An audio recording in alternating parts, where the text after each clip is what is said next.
Reading your comments part 3. Kuya, pogi ka po kuya. Ay, hindi naman. Fake news lang yun. Kuya, iniwan niya ako. Hanap ka na lang ng bago. Kuya, paano magsalita? Hindi ko din alam eh.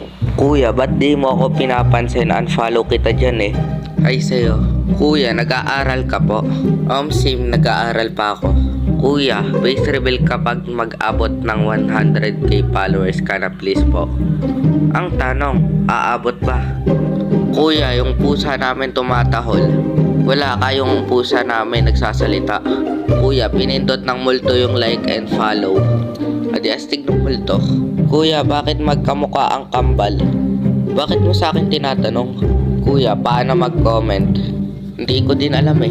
Nagbabasa nga lang ako ng mga comment nyo. Kuya, kailan ma-expire ang asin? Siguro bukas. Si kuya di namaman